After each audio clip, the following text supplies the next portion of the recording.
I am a illustrator who is in a 12-step program of recovery.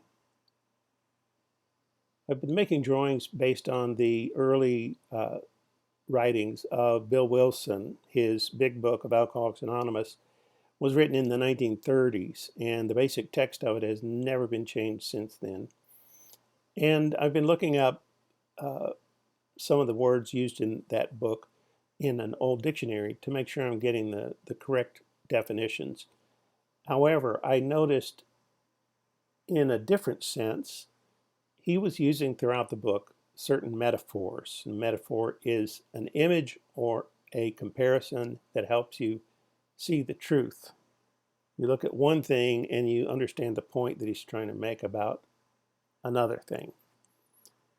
This one is pretty blunt. The Man Without Legs. It reads on page 30 in the big book, "We are like men who have lost their legs. They never grow new ones." And I will tell you, you're welcome to go read, but I'll tell you, he's talking to alcoholics who have walked in the door saying, I used to be able to drink and have a really good time. I don't know what's wrong. Temporarily, I have some kind of a problem, but I will be going back to the great life I remember where I could casually drink and not end up in jail, in the divorce court, in unemployment line. I'm going to go back to that good old life I used to have where I could drink normally. And as much as Bill Wilson was a born promoter who held up images that would make you want whatever it is that he's selling, he nevertheless had to stop and make a blunt and grim point with this one sentence. If you think you're going to drink again, I need to warn you. We, meaning alcoholics, are like men who have lost their legs. They never grow new ones. Well, when it came time to illustrate it, I decided to draw a man who, in fact, did not have any legs. And that was not a pleasant thing to think about.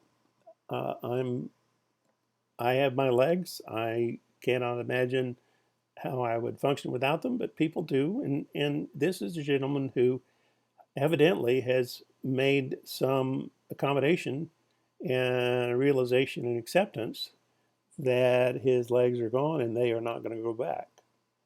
You can set aside for the moment prosthetics, which these days are much more sophisticated than there were in the 1930s when Bill Wilson wrote this. But the point is, this gentleman is showing his acceptance of this truth because he's, wherever he may be, he's put a price tag on his various pairs of shoes, and he's waiting for someone to come buy them. You can kind of picture someone at a garage sale or a sale where people come and rummage through your stuff and they buy things. He's letting go of his shoes. He realizes he will not be needing them. And to,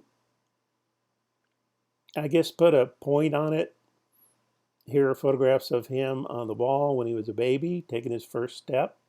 Here he is in track and field, jumping over a hurdle.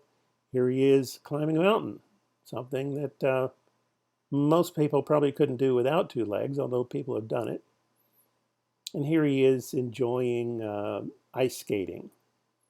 And it's just to underscore the point that to reach this level of facing the facts and coming to some sort of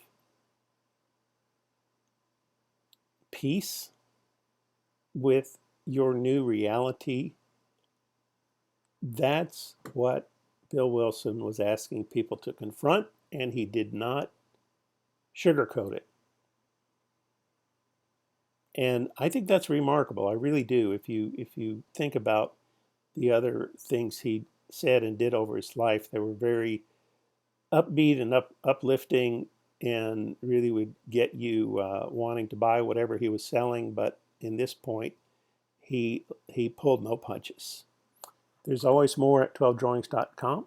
Thanks so much for listening.